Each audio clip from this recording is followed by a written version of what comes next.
We are almost there. One UI 7 Beta 4 has just dropped, so let's go through everything that's new about it and see what Samsung have changed and added and go through the list.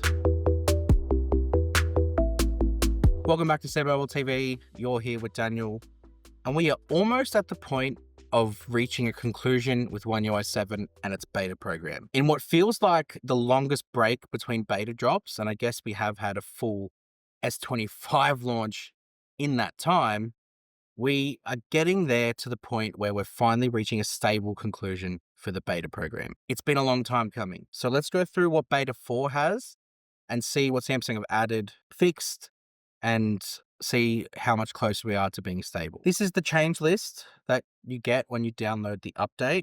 You can see it's One UI 7 version ZYBA, and that's beta 4. Depending on the region, in India it's beta 3. You can see some of the things that have been added, and we'll go through them and show you the ones we can.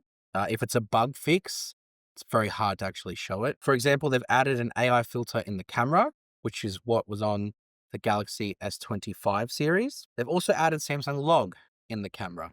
Now, only in the S24 Ultra. That's a bit of an interesting one. I think a lot of that is probably down to the Exynos chips in the S24 and S24 Plus potentially not being able to handle that processing, but we'll take a look at it. There's a couple other things here, which is all just fixing errors. Fixing UI error of the lock screen, fixing quick panel UI error, grouping alarm error, the problem of stuttering when releasing the fingerprint, the problem of disappearing the top bar from the home screen, modifying the animation that was unnatural when opening and closing the app recently.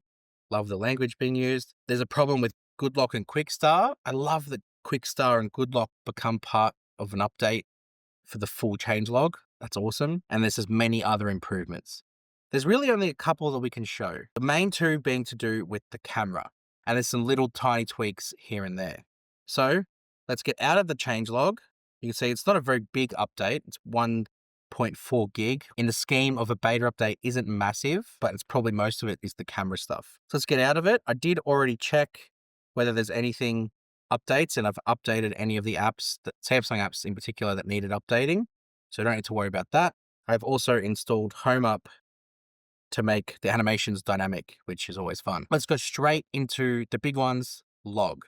So if I launch the camera and I go into the camera settings here, there we go, settings. So if I go down to advanced video options where Log sits in the S25 series, you can see it there, Log. Now, again, I will highlight and stress that it only works in the high efficiency video codec. There is no way it will work in the most compatible or the full codec, because I guess it might use too much storage space and store too much information. When you go into Log, there's two options. You've got Pro Video mode only, or Video and Pro Video modes. And when this is toggled on and you go into the camera and into video, you will see it there in the top corner, Log. And when you turn it on, the thing that you notice straight away is when you're filming, it will automatically desaturate the image and basically strip away all of the processing and have a very flat profile. It will then allow you to go back in and color grade afterwards. I'm just going to quickly record a quick Log video and then we'll show you what it looks like on screen here. So as you can see, the Log profile is very, very flat. It's basically got no sort of color or life to it. And that's what it's meant to look like by design. Because then afterwards, when you color grade it, you could see the difference. And Samsung actually give you a color grading option in the settings when you swipe up on the video. Let's take a look at that. So the video is done. So if I go into here, and it had a little pop-up that I've quickly dismissed. But if I swipe up and then I go to, in the bottom here, you'll see it says correct color. And then basically it's just applied the color correction straight over the top. And then you can hit the download icon to download it.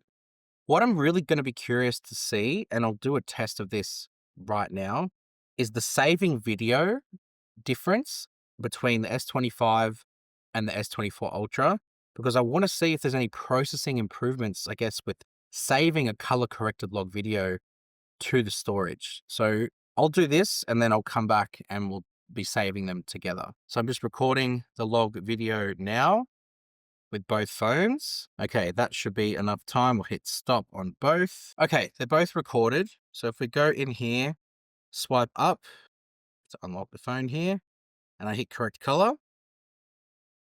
It's corrected the color on both. Now I need to save a copy of it. So if I hit save copy for both here, I want to see which one saves first.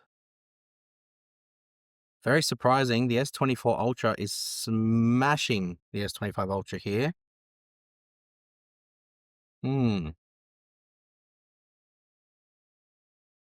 That's impressive. That's very impressive. I'll be curious to see the file size difference between the two. So if I go back here, swipe up, 302 versus 300 meg, so there's realistically no difference there. And in the main log file, about the same. So there's not a lot of difference in the file size, and the S24 Ultra can handle it just fine. I was a little bit perplexed by this, so sort of during the edit, I just quickly went out and did the test again, except this time I sent the S25 Ultra's video to the S24 Ultra. I wanted to see maybe if there was a difference in the actual processing of the video from the S25 Ultra. Well, they were pretty much neck and neck and ran exactly the same at converting and correcting the color when you saved it. So yeah, whatever they've done on the S24 Ultra to optimize this, it's very good. The other thing with the camera that the S24 Ultra has got is to do with photos, and it's to do with filters. So the S25 series with One UI 7 introduced something called AI filters, which allows you to use a photo from your gallery to sort of select the color palette and create a filter based off of it. So you can see here, it's now going to pick this photo, and I'll hit done. And then that's now the first filter that you're going to see. And when you sort of take a photo of something, whether that be just my random living room, that photo will sort of be pre-applied with the filter that you have selected and created. That's all it is. It's just an AI filter detection. Now, everything else that the One UI 7 update with the S25 series has brought, like the HDR toggle, isn't here yet. So whether that's going to be introduced later or whether it's going to be introduced at all, don't know. There is the HDR10 Plus toggle, which you can activate in here on the camera assistant, but that in-between one isn't here yet. I went to take a look to see if there's any updates to Galaxy AI. And when you go down the list here and look for Galaxy AI, there's nothing new. All of the new stuff that this S25 series has got hasn't come in yet on the S24 series. So again, that could still be something that Samsung are tweaking in the back end, and sort of goes to our point about Galaxy AI and sort of the back end side of things from our previous video. So you can go and check that out for our thoughts of what's happening with this update, because this hasn't changed. All the stuff here is identical. Photo assist, generative edit, it's all the same thing. Other tweaks that Samsung did were to do with this battery icon here. So obviously a lot has been made, rather ridiculously, I might add, of the charging icon being sluggish or laggy. It's just such a ridiculous thing to complain about. But Samsung listened and they've fixed it. So I'm going to turn power share on my S25 Ultra, and then I'm going to chuck this on the back here and just take note of the charging icon when it actually activates. It's way quicker and snappier and retracts back into itself in a nice seamless way. That's it. That's the difference. So look, outside of that, One UI 7 is running pretty well in here. I would say that probably still has a bit of work to do to get properly stable and ready for a full release on a mass scale, but we're very close now. Samsung seem to be sticking with this battery icon up here, which is not the battery icon that's on the S25 series. Quite strange. Outside of that though, outside of the bug fixes, they're the main two that we think are important to find.